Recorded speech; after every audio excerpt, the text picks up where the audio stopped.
Imamat bab 9. Pada hari yang ke-8, Musa memanggil Harun serta anak-anaknya dan para tua-tua Israel, lalu berkatalah ia kepada Harun, "Ambillah bagimu sendiri seekor lembu muda untuk korban penghapus dosa dan seekor domba jantan untuk korban bakaran, kedua-duanya yang tidak bercela.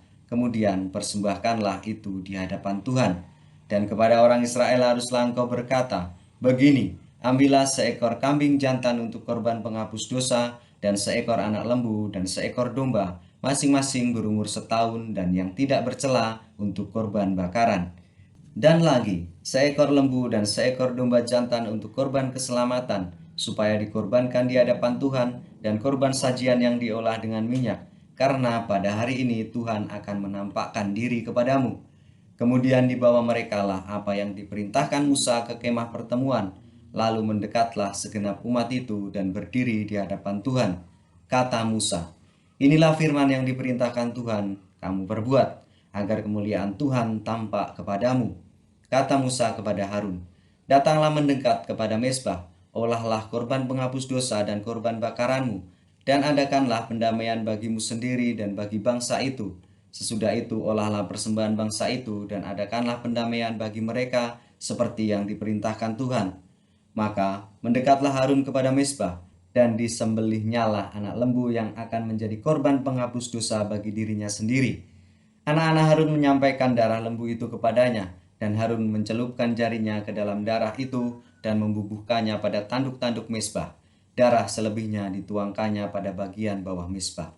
Lemak, buah pinggang dan umbai hati dari korban penghapus dosa itu dibakarnya di atas mezbah, seperti yang diperintahkan Tuhan kepada Musa. Tetapi daging dan kulitnya dibakarnya habis di luar perkemahan. Kemudian ia menyembelih korban bakaran, lalu anak-anak Harun menyerahkan darah korban itu kepadanya, maka Harun menyiramkannya pada mezbah sekelilingnya. Juga diserahkan merekalah kepadanya korban bakaran itu menurut bagian-bagian tertentu beserta dengan kepalanya, lalu dibakarnya di atas mezbah. Isi perut dan betisnya dibasuhnya dan dibakarnya dengan korban bakaran di atas mezbah. Sesudah itu, dibawanya persembahan bangsa ke mezbah. Diambilnyalah kambing jantan yang akan menjadi korban penghapus dosa yang bagi bangsa itu, lalu disembelihnya dan dipersembahkannya sebagai korban penghapus dosa seperti yang pertama. Kemudian dibawanyalah korban bakaran ke mezbah dan diolahnya sesuai dengan peraturan. Selanjutnya dibawanyalah korban sajian dan diambilnya segenggam daripadanya, lalu dibakarnya di atas mezbah di samping korban bakaran pada waktu pagi. Ia menyembelih juga lembu dan domba jantan yang akan menjadi korban keselamatan bagi bangsa itu. Lalu anak-anak Harun menyerahkan darah korban itu kepadanya, maka Harun menyiramkannya pada mezbah sekelilingnya. Tetapi segala lemak dari lembu dan dari domba jantan itu, yakni ekor yang berlemak, lemak yang menutupi isi perut, buah pinggang dan umbai hati, segala lemak itu diletakkan mereka di atas dada kedua korban itu, lalu Harun membakar segala lemak itu di atas mezbah. Dada dan paha kanan itu dipersembahkan Harun sebagai persembahan unjukan di hadapan Tuhan, seperti yang diperintahkan Musa.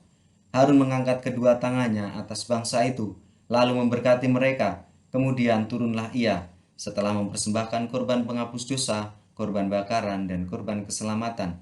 Masuklah Musa dan Harun ke dalam kemah pertemuan.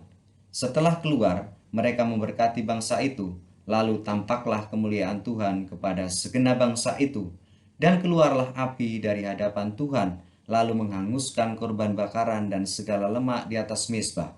Tatkala seluruh bangsa itu melihatnya, bersorak-sorailah mereka, lalu sujud menyembah.